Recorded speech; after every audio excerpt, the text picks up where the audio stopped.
Good evening, and good evening to our viewers. This is yours truly, Dr. Luvuyo Payeni, your host for Dr. B Talks. And as you know, Begali Beke, we bring it to you live. And we are here because we believe in you. And as Dr. B Talks, with our simulcast broadcasting from Sowetan Live, we are here to bring you conversations. And you know, our tagline says, as we always do, real conversations, real community, and real impact. So thank you very much for always tuning in and welcome to our show. Yes, it is 1800, our date for, actually, this is a date. We've got a weekly date from 1800 to 1900 hours. And yeah, thank you very much. Today, it's obviously the 2nd of August and it is the beginning of the new month. As you know that in the South African calendar, we also treat it as a Women's Month, of course, commemorating the 9th of August, which is a Women's Day for our South African calendar. But of course, we do take note that as part of being contributing and also commemorating some of these activities, we obviously would look into how do we contribute as Dr. B Talks. So yes, we've got an exciting lineup.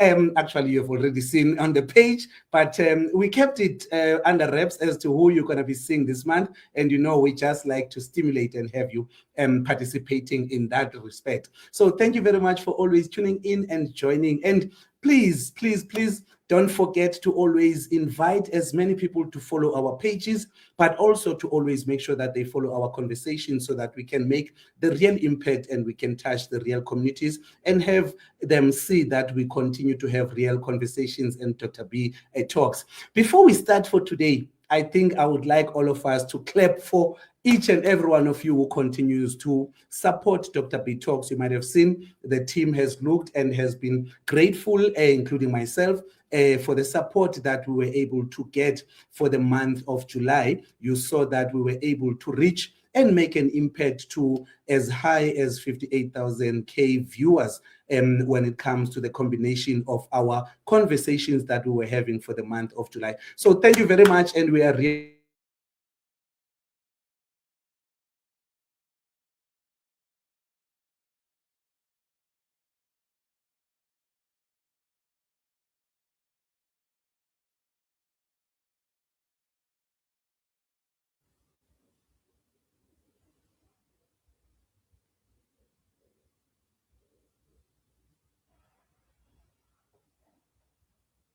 as well as your colleagues to be part of this. But importantly, you may find a topic relevant to someone you might have met at church, someone that you have come across in a taxi, someone that you have come into contact with, even if they might not be close to you or your family. Please continue to refer them to our page because we do keep the shows on the page, especially on our YouTube channel at Dr. B Talks, as well as Sowetan YouTube channel. So continue to support us, and we really do appreciate. And we're excited, and we are proud to start this month of Women's Month on such a high note. So thank you very much for always supporting us and joining us. Yes, I would not want to steal any time for us to have this conversation today. As you would remember that we always say that we would like to bring the conversations to be real so that we can have an impact. I came across and I was referred, hey, actually, networks sometimes are very important. The director of content, Miss Jennifer, was talking to a colleague or an acquaintance of hers who happened to have shared with us that there was an event that was talking to men's health, supporting men's health, but importantly, creating a safe space for men to just have a reflection on some of the issues that affect them, especially when it comes to creating a space for them to open up, to learn on certain things. And this event was hosted by our guest for today. And we, as Dr. B Talks, we also believe a lot in networking, but collaborations more than anything else. And we were also discussing and talking on issues that relate to mental health and men's health as a specific item. So we attended the event.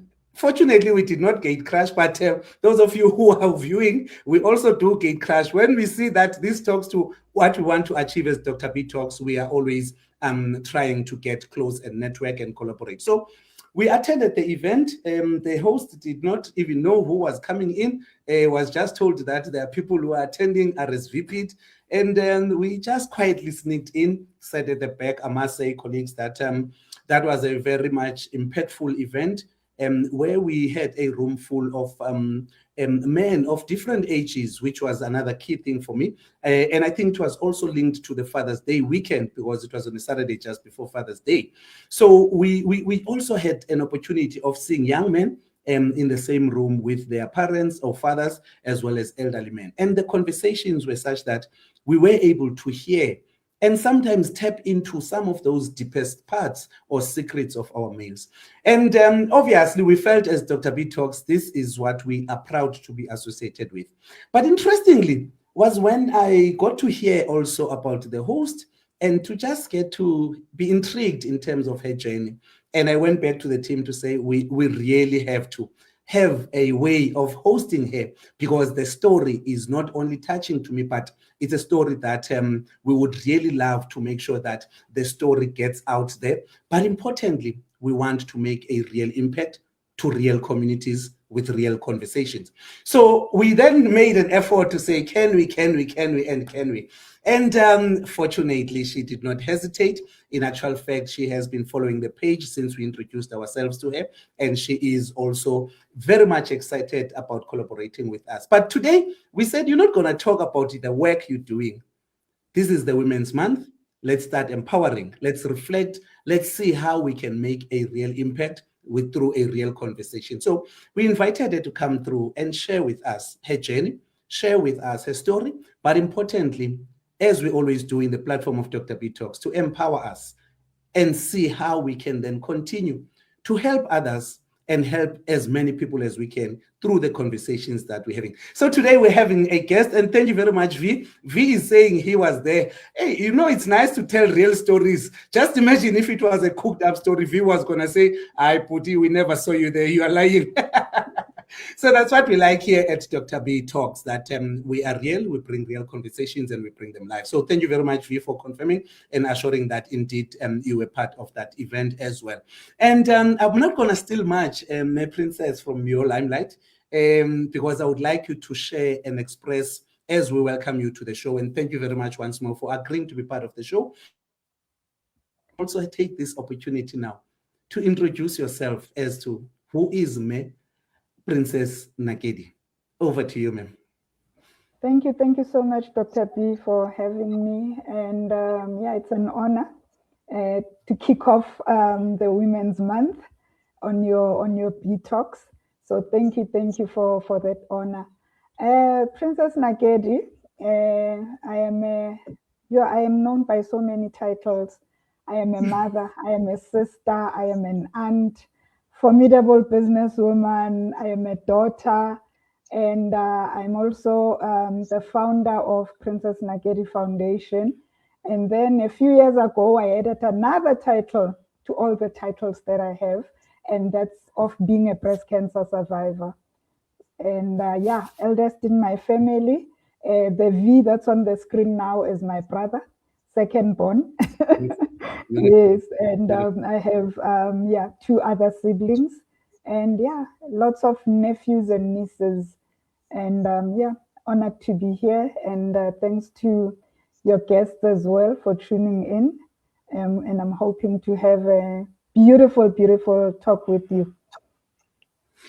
Thank you about that, but why are you shy about other things? Did I miss it? You mentioning the work you're doing on women empowerment, because that's also important, especially for us kickstarting at the Women's Month. No, I'm not shy to mention that. Hey, I have done so many things in my life. The only thing that I haven't done is the actual bricklaying. But I am one of those. I am one of those people that have done everything. I have a friend of mine, Les Made, who always says, you know, so I started with a chain of hair salons, and then I went into corporate, and I was a pharmaceutical rep. Then I moved to being a specialist HIV rep for MSD. I have done so many things. Hey, many donkey years ago, I also managed a group, or in fact, it was a set of twins, and it was called Twins. I was the manager, Wabo, and together with a friend of mine, Lucas Matlachane. And Then I moved into recruitment, and then eventually moved into catering. So I had a restaurant in Germiston, yes. From 2008, I left the pharmaceutical industry in 2006 and got into recruitments and furniture manufacturing.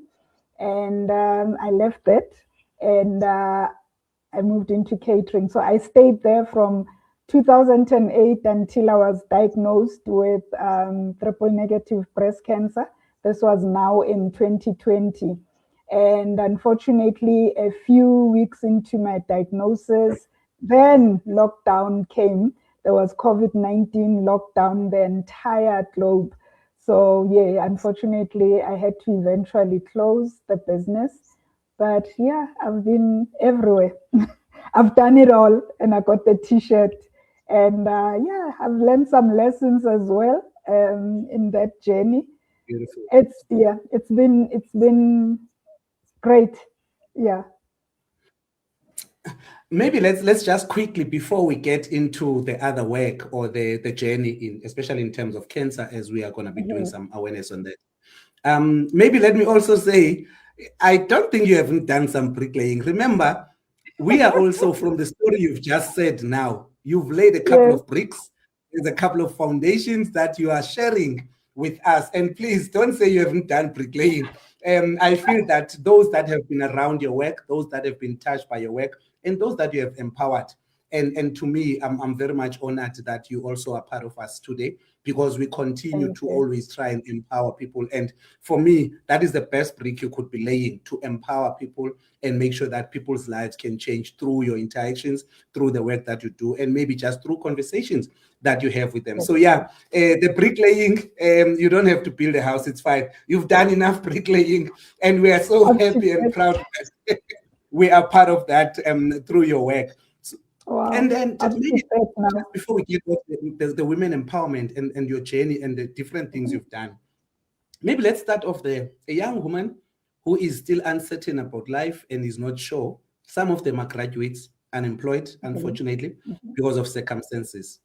How would you say, in terms of looking at even the variety and the vastness of the areas that you have participated in, how can we empower them, just to give them that hope to say, woman, young lady, you can do benefiting So from the yeah, message, but for us to start and just empowering women in terms of there are possibilities. They may not seem as evident and as real as we may want them to be at the time, but just having listened to the areas and the vastness of how you have been able to explore, even make an impact, how can we empower them? So yes, thank you for that question. It's actually a very pertinent question. I started, in fact, I was financially independent at 12 years. Whilst I was still at school, I had my aunt who had a hair salon in Soweto, where I was born and brought up. And I used to go to her over weekends and braid hair, do perms, and all sorts of things. And I learned to be financially independent back then. I'm 55 this year, so I'm talking about 40 so years ago. And there are so many young people today who are sitting with degrees, they are sitting with qualifications, and unfortunately, they're unemployed. But what I want to say to them is that we may have studied for something, because maybe the parents wanted you to study that, or you were inspired by someone to study that, but that's not your actual passion. And you are passionate about other things as well, you know. So I think it is best for anyone to do what they love, because when they do that, it will not feel like work. You know, I always say that when you do what you love, it doesn't feel like work. You actually enjoy it, even if they can wake you up at 3 in the morning to say, do this, you know, you won't grumble, you won't say anything, you just wake up and do it. And that's how I've lived my life. You know, I've done things that I'm passionate about. Moving from managing the twins, I love the entertainment industry and I did it. So to the young people there, what is it that you are passionate about as a young person? What is it that you think, if you can do this, you know, you would succeed? And you look within you. What are you passionate about? What is it that when you start, you won't stop? You know, and the financial benefits will obviously be a benefit, but what is it that you like? So you look at that and you follow your purpose, because most of the time, you know, we take our ladders, we climb onto a building, and then we realize once you are up there that actually this ladder was at the wrong building. You know, so I think it's to follow your passion more than anything. You know, that's what I say to my nieces and nephews as well, that it doesn't matter the type of school you've been to, whether it's a private, public, or whatever school, you know, but if you are passionate about something and you studied for something, go for your passion. People have left accounting to do soup kitchens. People have left accounting and other prestigious careers to get into serving, you know. So I think if we can just start there, what do you want to do? Do you want to serve? Do you want to be of service to other people? And that's how I found my purpose as well. You know, when I started leaning onto what is it that I'm passionate about, and what is it that I feel fulfilled when I do, you know. So my journey just illuminated my path and directed me to my purpose. Wow, living a purposeful life. And I think that's how we can summarize that, to say, let's dig deep, let's look at what passion and what drives us, and also look at what could be our purposes in life. And I think the best message is also to say, we are not taking anything away from what you have as a qualification, but whilst you are still not able to get employment or to get to pursue that which you have studied for, please do some work, look internally, look at what drives you, look at your passion, and see if you cannot pursue that as a passion. I like the analogy, and I'm going to take that with that. Sometimes we know we are capacitated to have ladders, but the question would be, are we using the ladder to climb the appropriate area, the appropriate space, or we just place the ladder just because we have it on our hands? No, thank you very much for that. Wow, we're starting on a great note this month, women empowerment. And yes, and you wanted to be shy about this empowerment work you are doing. You wanted to be shy about the bricklaying. You see, that's why I said you've already laid so many bricks. So yeah, thank you very much for that. And thank you. And those who would like to still start dropping some comments, and please show Menaleti that you are, or Nakedi, that you are here. And I know you like showing your hearts, your thumbs up, and please continue to do that. And we'll go through your comments as we go ahead. And please just share your journey as well and share your experiences so that all of us can learn from each other. Now let's get to the gist of the matter. You did mention that at some stage, as you were pursuing some journey in your life, boom, you are told, or you discover that you have got breast cancer. Yes. Take us through that. So it was 2019 when I first felt the lump on my right breast. Like I said, I'm in the catering business, so it was a busy month preparing for December. So I'm one of those people that work ahead. So in October, I'm already working towards December and Jan, you know. So I felt this lump and I ignored it. You know, I thought, it's probably nothing, because I was on my cycle at the time. And 4 months later, in Jan of the following year, I had taken my daughter to uni. She was studying university. We were all excited. And in Feb, I was going to go away with a friend of mine to an overseas trip. So there was just a lot happening, you know. So I decided that I'm going to ignore this. And another thing that made me to sort of shelve it was that I didn't think cancer, and that's because we don't have any family history. So I told my mom about it, and she also dismissed it as probably nothing. And we left it like that.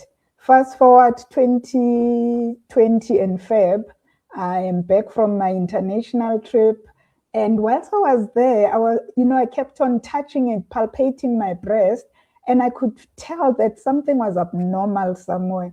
And the lump that I felt when I first started was so small, but then it was getting bigger and it was getting harder, but still no pain.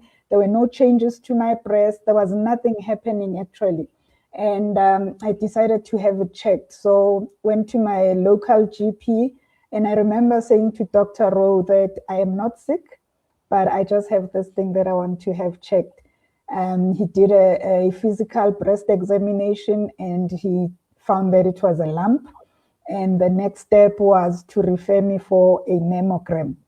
And obviously, with the pharmaceutical background that I had, mammogram means that he's picked up something and we need to investigate it further. So I went for a mammogram, came back, got my results the same day, and that very same day, because I could see, with the radiographer that she kept on asking me questions, kept on looking at me like she had found something. So I became very anxious, and immediately I got my results. I drove back to the doctor, and the mammogram confirmed that I had a malignant tumor.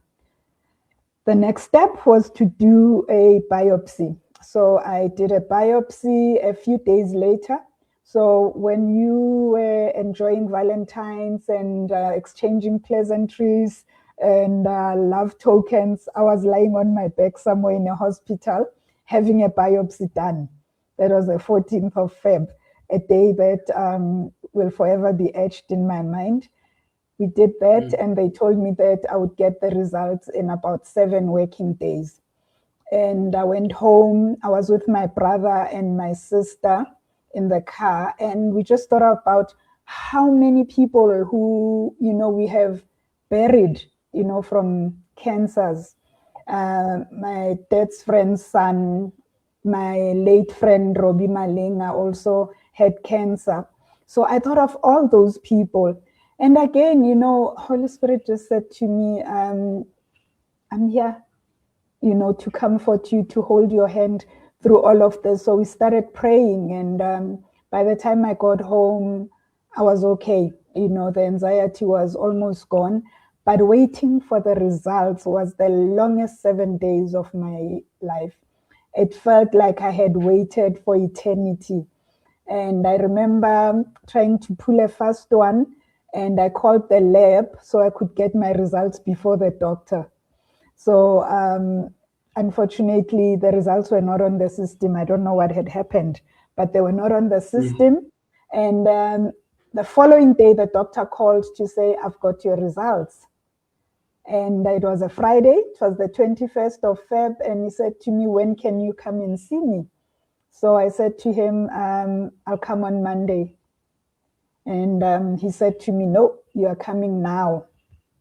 So I called for backup, called my brother and my sister, and we drove to the doctor. And that's when he broke the news that no woman wants to hear. He told me I had triple negative breast cancer. And what was funny about it is that we always know about cancer, but we don't know cancer until you have it. I'm sitting there, he says triple negative breast cancer. I've never heard of that in my life before. And I just said, praise God, because I thought it was a good thing. Because, really, when you go for results and they say negative, it's a good thing. So triple negative, I thought it's the best results.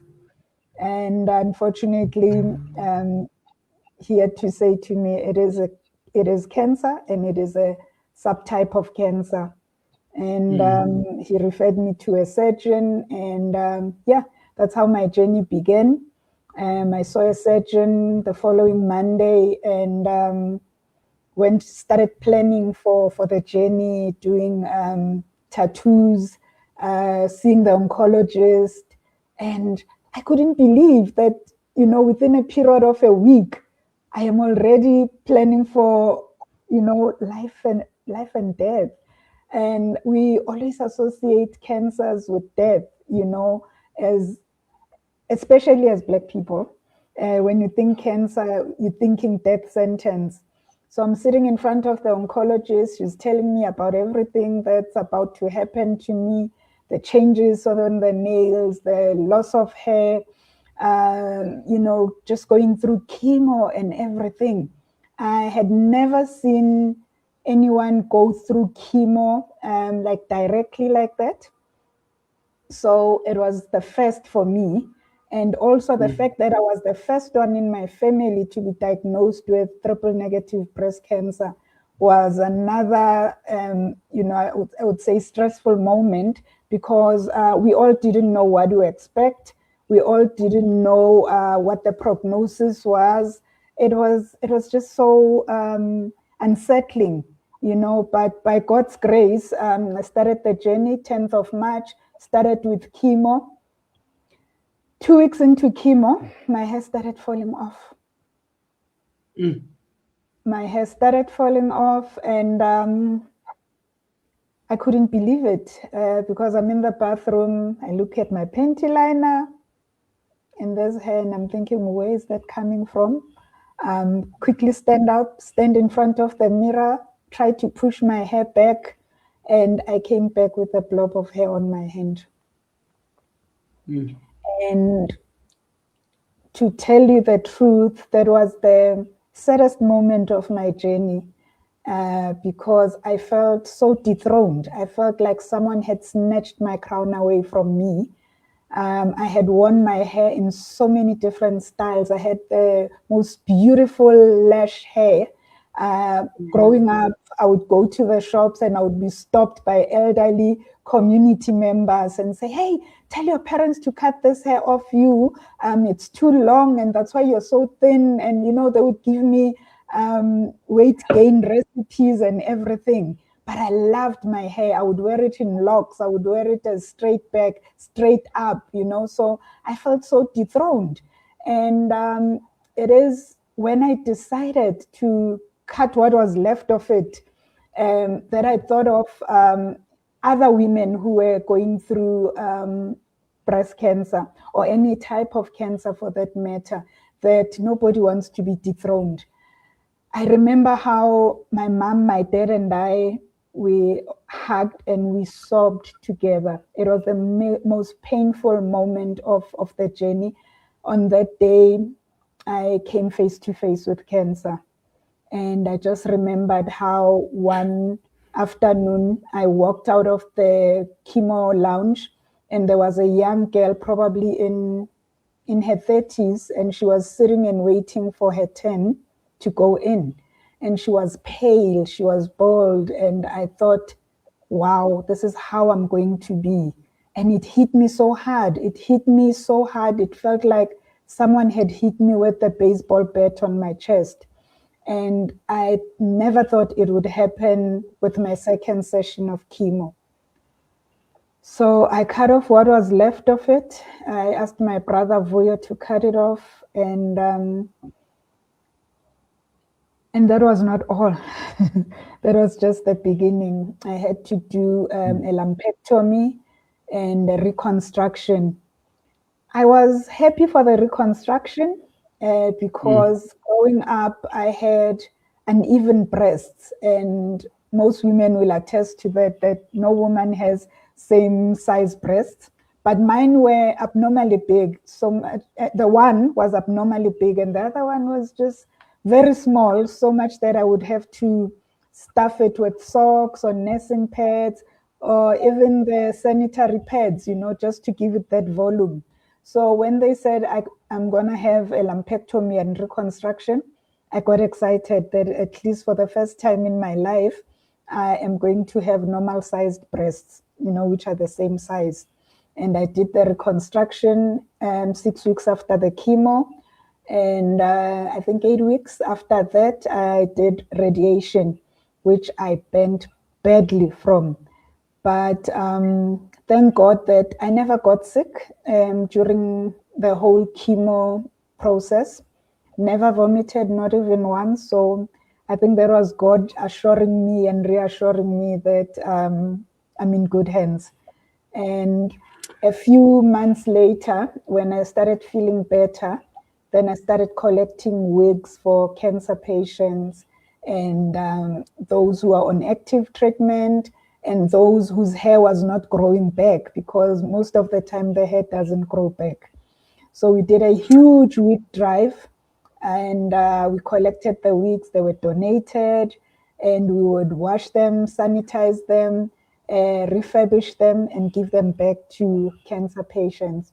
And that's how the Princess Nakedi Foundation was born. So Wow. we were And just was there, Bambi up. We're gonna come to the work and how that has since influenced and also shaped the direction henceforth.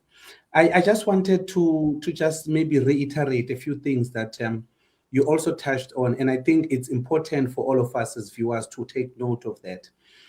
You said it at first that you even told your doctor, "I am not sick." yes, And I think that's one message that we would like to send to everyone out there, most particularly to the women who are on the show and those who will be viewing this episode, that indeed it's not always going to be about how you feel or you feeling sick at some stage. yep, And also what I liked about it is there were two things that I think it's a take home for us as well. One is you practiced what we always preach about, the issues of self-examination. And it was easy for you to say, I am picking up something that is not normal for me. Someone else, it might be normal, but for me, this is not normal. But also now talking to also women and us males as partners, the other important thing that I took out of your conversation was the part of also knowing your body, especially your menstrual cycles, because at some stage you said, I'm on my periods, let me wait and see, maybe it's things that are related. And then, so I'm raising this gap because sometimes even men, we think we should be distant from understanding the women and the partners you are with in terms of their cycles. So it's important to know your body and to know your cycles as well in terms of that. So that's one part that I felt like this is really one information and empowerment that we would like people to understand that. So even with males or even with any other cancer, please take note that it might not always present as a illness or you might still feel fine. But secondly, please take note of changes in your body. Understand your body and make sure that you take note and go and consult and check if this that I'm seeing as a change, should I be worried about it? Should I be concerned? Is there something to look further than just what I'm thinking and seeing? So thank you very much for that journey and expressing that. And I think also as you were talking, I see that Pakiso Mutlalani has also shared that she knows the feeling. And thank you very much for sharing that, Pakiso. And also if you would like to also share some of the insights in terms of your journey and how you came across this, please feel free to do so. And I also see that Ndando Makwechula is saying, oh man, you are so blessed to have a family that walked this journey with you, which is taking me to the other part I wanted to note. You did say from your journey that immediately, even before you could find out, there was a time you said, can we go? I just want to go and find out what is this. But also even thereafter, when you saw that this is becoming serious, it looks like it's heading towards a certain direction, you did say, guys, let's now plan. Let's see what will this mean. And also, we do appreciate that there was also this support base for you. You even said, hey, Murena, please shave this hair. I know I used to enjoy my long hair. I used to enjoy being pretty, but please take me through this. And we appreciate that. And for us, it's also to empower people to say, we all need each other. And as families, don't think you can't do anything. Because sometimes families feel that they are hamstrung, there is nothing they can do. This has never happened in their family. They've never walked the journey of cancer. They don't know what to do. But I think you've just expressed now, just being there, just supporting, just responding when I'm saying, can you do this? Can we do this? It's sometimes enough for you to handle the journey lighter. So thank you very much for sharing that. And it does help to empower as many people as we would like to reach out there. And I like the fact that you also indicated that this was new to everyone. So no one is coming with an experience. No one knows exactly what to happen, but as long as we walk the journey together. And thank you so much for sharing that. And also the way you have expressed, which will empower anyone who is still about to find out the diagnosis, about to go for a checkup, But we are now seeing that sometimes if you do have that support, and us as family members, let's just support and be there for our people. You took us through that. It was also a bit touching for you to see this young lady, and that's when you felt that, what is it that we can start doing?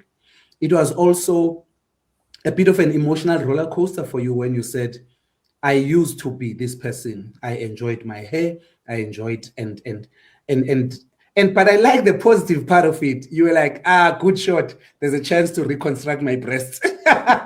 So I like that there is a mixture of emotions that people go through. And it's a question of finding a way to go through the journey, but also being true to yourself and seeing how you can also be having some faith and being strong and strength to continue with the journey. Thank you very much for also sharing that. Now take us through. Yes, you've shared and the experience of going through all this. Oh yes, I wanted as well, just remind our viewers, you're talking of a triple. People now would like to understand, but I thought you just had a breast cancer and you only have 2 breasts. So when you say triple, where is the 3rd breast? Why are you talking about 3? So just take us through and just empower our viewers as to even how that sounded to you when it was talking about triple. And like I'm saying, we say triple, we talk of 3. And as a female, you've got 2 breasts. So now when they say triple and they talk breasts, how did that come about and how did you maybe make sense of that?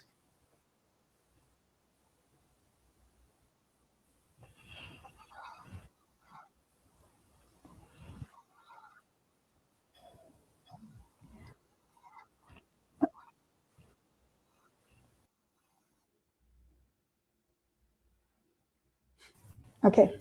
I seem to have lost you for a sec there, but I heard everything you were asking. Yeah, no, triple negative doesn't mean 3rd breast, eh? That would be so abnormal.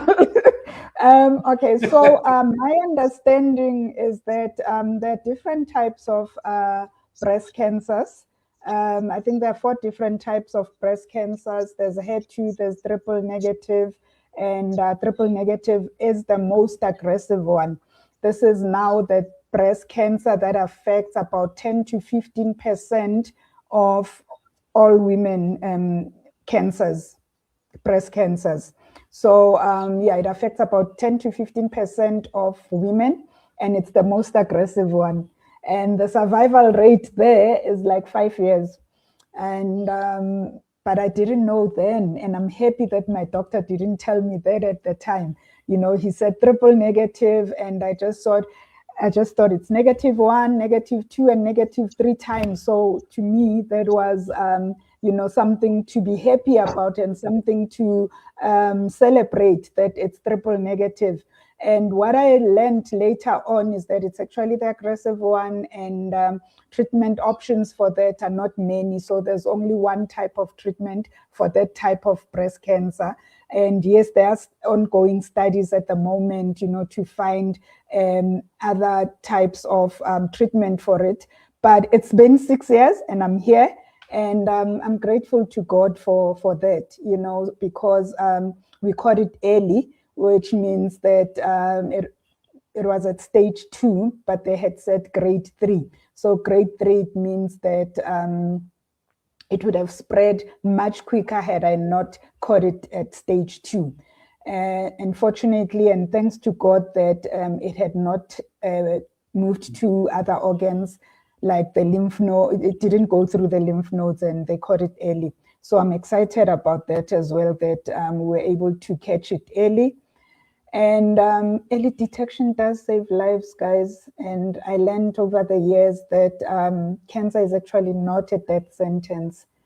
You know, you can have cancer just as long as you have a positive mindset, you can beat cancer.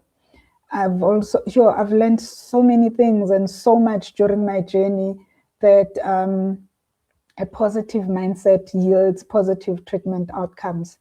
I have seen and I know from clinical studies and clinical trials that most people who were negative during trials, you know, they died faster than people who were positive. So if anything, I was going to be the most positive, the most happy cancer patient that my oncologist has ever seen, you know, and that was intentional. I was very intentional about that, and I was very, very, very positive about everything. Like I was gonna get a reconstruction. How much would that cost me if I had to do it myself? You know, so there was a plus with the journey that I get to have a free reconstruction and charge it to the medical aid, you know. So I always look for positive points. I always look for positive points. And I had a reconstruction, and I had twins. When my friends tease me, they say Princess Nakedi, and they'll try and be poetic about it and say she whose breasts are younger than her, because I had the reconstruction 6 years ago, and yeah, well, gravity hates us as women. So yeah, they're starting to sag again, but yeah, I do go without a bra sometimes. So yeah, that's the plus that came from that. And what I also learned during the journey is how important it is to know your body. Because if I didn't know my body, and I wouldn't have thought anything of that lump. You know, yes, I thought it was probably lymph nodes during my cycle, but I also thought it's abnormal for it to be there, though it was not painful, which is the sneaky part about cancer. You never get pain until at the last stages of cancer, that you start getting pain, that you start getting, leaking nipples and stuff. So in my case, you know what was tricky about cancer to me was, yes, my breasts were uneven, and I don't smoke, I don't drink. So I didn't have the risk factors, and I was not obese. Yes, I was a little bit on the big side, but I wasn't obese. And the risk factors are obesity, smoking, drinking, inactivity. I mean, I have a busy job, so we're running most of the time. So I didn't expect to have it. You know, I don't smoke, I don't drink. So I guess I was one of those who, at their best behavior, going to church, doing all the right things, and I still got it. And yeah, but we are here today, and yeah. Yeah. Now, thanks for that reminder that, yes, we empower people and we say these are the risk factors, this is what we look out for, let's try and avoid. But also, it's one thing that I always say, that we are always reminded during our training at med school, that always remember that patients are not textbooks. So, and you've just expressed that very explicitly, so that textbook will tell you this, but I was none of those issues that are in the textbook. So it's always important for people to understand and also learn their own issues that they go through, especially their body. And maybe what I would like to touch on, we might have touched a bit on it in terms of the support that was there, also in terms of your emotional response when you met the young lady. But how would you say was your space and maybe your mental strength and therapy during this journey? Like I said, I called my brother, and this was the youngest brother.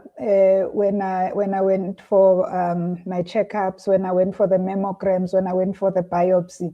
I come from a very close-knit family, and you know, they supported me throughout. But what I did is I kept it from my parents until I was sure what was happening. So I only told them on the day that we got the biopsy results. And so we went to them, and I said to them, guys, please, I beg of you, I am not sick. You know, I just happen to have gremlins in my system. That's what I chose to call the cancer, because I wanted to carry it light. I said, I've got gremlins in my system, and very soon I will be issuing an eviction order. So I am telling you this, so you pray with me, but please don't stress about asking me every day if I feel pain, if I need this, if I need that. If I do, I will let you know, I'll shout. and that's exactly what we did. We prayed together as a family. And that's when I realized as well that family support during this journey is so important, because this is one journey that you cannot take alone. You need support from all angles, whether it's a neighbor, a friend, a sister, but you need someone who will hold your hand, guide you, take you for your chemos, make sure that you eat when you come back from your chemo. If you've got young kids in the house, take care of those kids, whether it's driving them to school, picking them up, but you need all the help you can get, and it's not a sterk throat journey. Definitely not. I mean, being the firstborn in my family, I was the one who was used to doing stuff for my siblings, my family, and everybody else in the family, but I had to sit down and take stock of my life and say, you know what? Hard as it is to ask for help and to accept help, I am just going to say, guys, I'm over, being the sterk vrouw, take it from here. And I was supported throughout the journey. And that's what made me think about that woman who has no family support, who is a single mom, who takes her treatment from public hospital.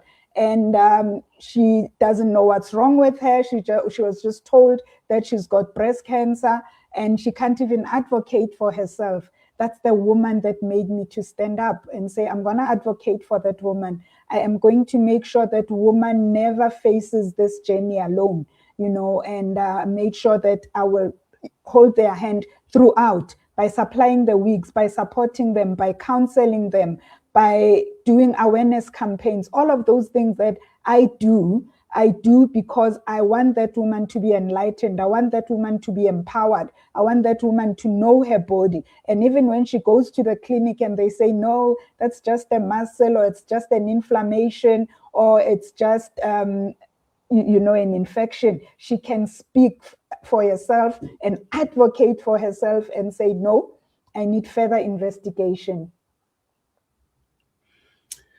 And you touching to say you also chose that to help others. Let me see what is it that I can do using my experience in terms of going forward. Just share with us, even also entice us in terms of how can we also maybe participate in some of the work that you're doing.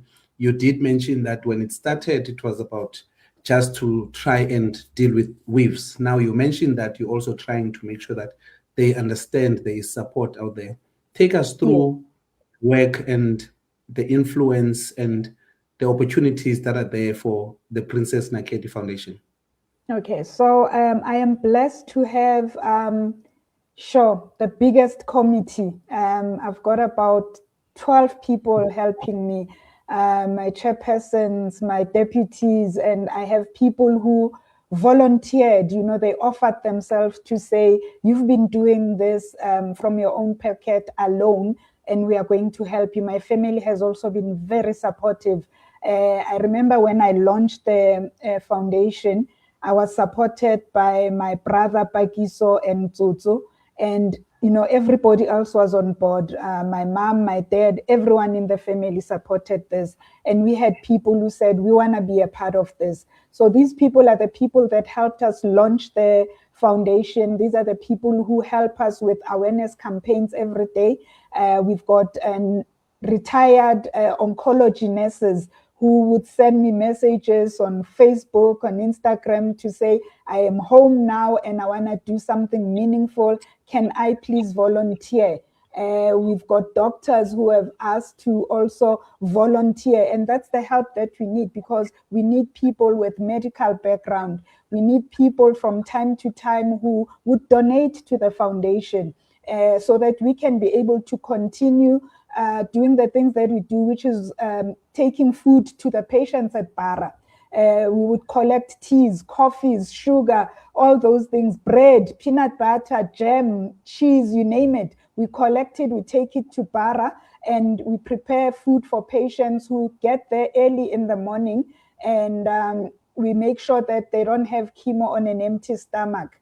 We've been blessed to have Gift of the Givers as a partner. So from time to time, they would give us food parcels they would give us dignity packs for when we do hospital outreaches. Remember, sometimes patients go to the hospital for a checkup and they get admitted, so they don't have toiletries. So we'd supply those toiletries to the patients. So if there's anyone right now who's listening, you know, those are the things that we need from time to time. We've collaborated with other NGOs. There's one, Hands on Skills. They help us so much. Henrietta helps us with our paperwork. We've collaborated with Reach for Recovery. We do awareness together. Prof. Ben would also support us. I mean, I have Freedom of Her Room. So some of the wellness events that we have it at her rooms in Mill Park at the Breast Cancer Center of Excellence. And on the 13th of October, we will have such event. We'll post it on social media. But that's the work that we do, and that's the support that we need.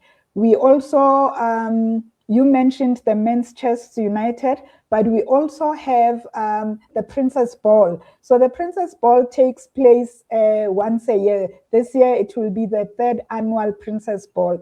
This happens during October, and it's what we're saying to patients is that for that one day in October, forget about your struggles with cancer. We know they're real, but we are saying, put on your ball gown, put on your tiara, and come and be the princess that you are. The guys come in dressed up in tuxedos and they look beautiful. And we just celebrate resilience. We celebrate survival. And we also, mourn those who have left us, the ones that lost the fight. So we celebrate them as well, because this is not an easy journey. So we do need support with the Princess Ball as well. We need people to donate so that we can have a beautiful ball again this year.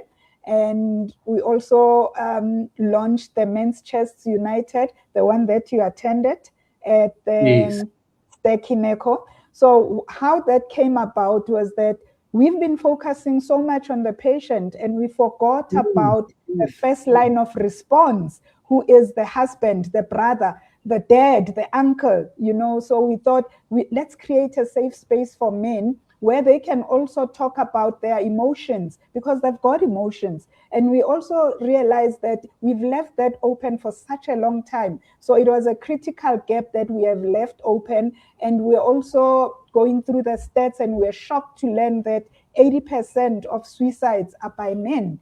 And so we thought, let's create this. We invited SADC on board. They came on board. We had a Triforsa, who's a clinical psychologist. And there was no recording that happened in that room. Men were just thrashing out male-related issues. Because remember, if the pillar is broken, then there is no way you can try and lean on that pillar. You are both going to fall. And we just created that safe space, and men loved it. We've had compliments from women who said, my husband attended this. He came back and changed men. And that's what we want to see in society. That's what we want to see in our homes, because a healthy family yields a healthy nation, and a healthy nation means the whole world will be healthy. People don't have to show their power in negative ways. So we've had those done in the 5 years that we have been in existence as Princess Nakedi Foundation. And I must say, I'm very grateful to my team. I call them the A team. This is the PNF team, and everybody else who supports us from time to time. Wow. I like that you also touched and appealed to us as the viewers, and all those of us who are here now on the show, and those who are following Dr. B Talks as well as Sowetan Live, to say that one of the easy things that we can do is just to volunteer. Because sometimes people think that when we ask for help, or when you're asked to partner with the foundation, it's monetary. And I'm happy that you're saying the volunteerism can be across the board, whether through your professional skills, through your time, and anything that you would like to offer. And I think that's a call that we would like to also extend to the viewers of Dr. B Talks. And of course, I think I don't need a board to commit and to board meeting. And I think you can rest be assured that as Dr. B Talks, we would also keep going the mile with yourselves and the foundation. And as you recall that when we met and we came to the event, it was also to look at opportunities of how we can collaborate. But now you've even made it easier to say, let's just volunteer, let's just support. So I can safely say that as DrBTalks, we would definitely be going the mile with your foundation in terms of the work that you do. I like the fact that we already have a date of the 13th of October, which is something that we can work and look towards. And of course, we would also ask our viewers to see what small contributions they can make to make sure that at least we continue. But importantly, I think the message of the ball, it should not only be limited to the foundation work, but I think if you know anyone and you are supporting someone, please do remind them. It might not be the 13th, but just remind them that they can still enjoy and live a life. And for that one day, to just package and say, you problem, I'm leaving you here today. I'm just going to look cute. I'm going to go out for a dinner. I'm going to go out for a walk in the park, picnic, but just make sure that we support them. So I like the initiative. And I think as we continue to educate and canvas for support, it's one of the things that you can be able to support with. So thank you very much for that. And time is not always on our side. We are now left with 5 minutes to end our show. But please, if you have got any comments that you'd like to make as viewers and any support, but always for us, even also if you just show your hearts, show your claps, show your thumbs up, we do appreciate, because we do want to make an impact. We do want to have a impactful conversation. So we do appreciate also just that gesture. But importantly for us, we have done a call out, and we would like that people will go and think about how they can contribute. And like we said, it might not be only limited to PNF, but in a small corner where you can be supportive and do some work to ensure that people that are dealing and going through their cancer journey do not always feel left out, do not feel alone, but you can do some contribution towards that. So I would like to also prepare and ask you to just think and share with us your closing remarks in terms of the work that you are doing, in terms of the journey, but in terms of just enlightenment to anyone else who is sitting in a dark corner now, thinking that I've just been told on Friday, I must come tomorrow for my results. And it did sound like it is not going to be good news for me, so that we are able to ensure that we can give that person some hope and make sure that they can walk the journey with us. And there is a comment there from Betty as well, who is saying, thank you for sharing. This has been very helpful, and we appreciate that a lot. Thank you very much, Betty, for also commenting and sharing your thoughts on the conversation today. Please share your closing remarks. Let's empower. Okay, before I go to that, may I just make a slight correction? So the 13th of October is at Mill Park, but the ball is on the 31st of October. That's going to happen at Carnival City, but we will post the full details for that. In closing, I would like to say to anyone who's recently diagnosed that cancer is not a death sentence. I am here as testament to that, I'm 6 years on, even with the most aggressive cancer, I'm still here. And that a positive mindset always yields positive results. No matter what it is, we know that from life itself, we have different seasons. So if it's winter with you right now, know that the summer is coming. You know, this is not a death sentence. Take it in a positive light and use it to your advantage. Learn more about what you are going through. And if you feel that you cannot handle it alone, Princess Nakedi Foundation is there for you, for guidance, for support, and also to help you navigate your journey of breast cancer. We are on social media, Facebook, it's Princess Nakedi. On Instagram, it's Princess_breast cancer survivor. On TikTok, we are Princess Nakedi. And to those who are healthy or think they are healthy, I always have my giant boob. I don't know if you can see it here, but I've got this giant boob, you know, and this is to help you to do a self-breast examination. 4 fingers up, one hand on your hip, and you palpate your breast in circular motions. You feel for anything that is not supposed to be there. And if you feel a lump, it means you have to go to your local clinic or your local doctor. If you have discharge on your nipple, then it's one sign of breast cancer. If you have an inverted nipple, it's another sign. And all those who experience rash around the nipple, it's also another sign and symptom of breast cancer. So inverted nipple, lump, oozing from the nipple, and inverted nipple or a breast that is growing bigger than the other, see your doctor, see your local clinic, and they will guide you as to what to do next. But we just want you to know, as Princess Nakedi Foundation, that you are not alone. We are there to hold your hand. And to DrBTalks, thank you so much for the opportunity. Thanks to your viewers. Thank you for having us. I don't know where time went to, but it flew by. Well, it's one thing that I always say has been a challenge and a threat to our conversations. Time. However, we always appreciative that people and viewers will take time to be part of the conversation. We have even extended and called ourselves a family now here at DrBTalks. Wow. Because we really appreciate that people will make time. And indeed, the hour does pass by so fast and quick. I see Pumla Nakedi is also sharing with us that God be praised and is That's appreciating and your journey. That's your mom.